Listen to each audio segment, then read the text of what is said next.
जय श्री राम। सहज स्नेही राम सो तै कियो ना सहज स्नेह। गोस्वामी तुलसीदास जी का ये पद विनय पत्रिका से है। तुलसीदास महाराज कहते हैं, तूने स्वभाव से ही स्नेह करने वाले श्री रामचंद्र जी से स्वाभाविक स्नेह नहीं किया, इसी से तू संसारी हो गया है, जन्म मरण के चक्कर में पड़ा है। परंतु अब भी ये शिक्षा सुन। जैसे दर्पण में मुख का प्रतिबिंब दिख पड़ता है, पर वह मुख वास्तव में दर्पण के अंदर नहीं होता, वैसे ही ये माता पिता पुत्र और स्त्री सेवा करते हुए भी अपने नहीं हैं। माया रूपी दर्पण के पिता पुत्र और स्त्री सेवा करते हुए भी अपने नहीं हैं।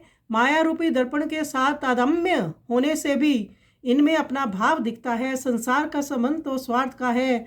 जैसे तिलों में फूल रख रख कर उन्हें सुगंधमयी बनाते हैं, किंतु तेल निकाल लेने पर खली को व्यर्थ समझकर फेंक देते हैं, वैसे ही संबंधियों की दशा है। अर्थात जब तक स्वार्थ साधन होता है तब तक संगी रहते हैं और सम्मान करते हैं, फिर कोई बात भी नहीं पूछता। इस पृथ्वी पर ऐसे स्वार्थी भरे पड़े हैं जिनका मन काला है और शरीर सफ़ेद है। तूने कितने मित्र बनाए, कितने बना रहा है और कितने अभी बनाएगा, किंतु श्रीनाथ जी जैसा प्रेम को सदा एक रस निभाने वाला मित्र कभी कोई मिलने का ही नहीं। अरे जिस भगवान श्री के कारण ही सारे नाते सच्चे प्रतीत होते हैं, उसके साथ तूने आज तक कभी पहचान ही नहीं की।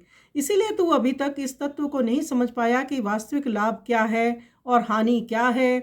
जिन्होंने मिथ्या जगत को सत्य और सत्य परमात्मा को मिथ्या असत मान रखा है, उनमें ऐसा कौन है जो अपने यथार्थ कल्याण का नाश करके संसार से नहीं चला गया, नहीं जा रहा है और नहीं जाएगा।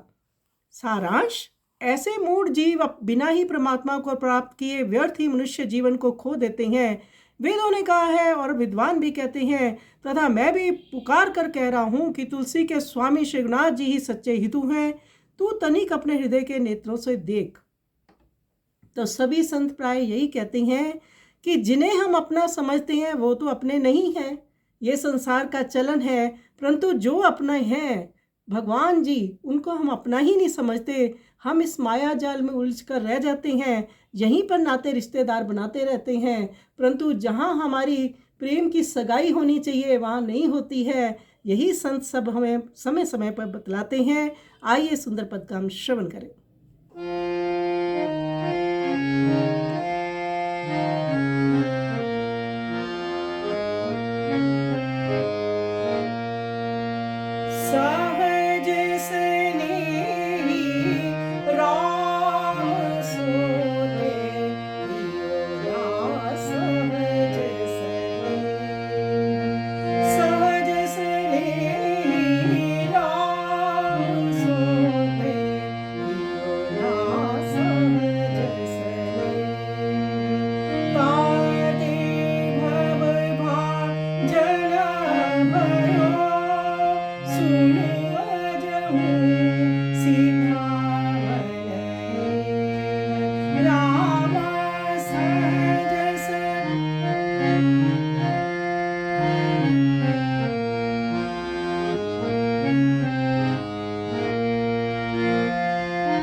स्वामी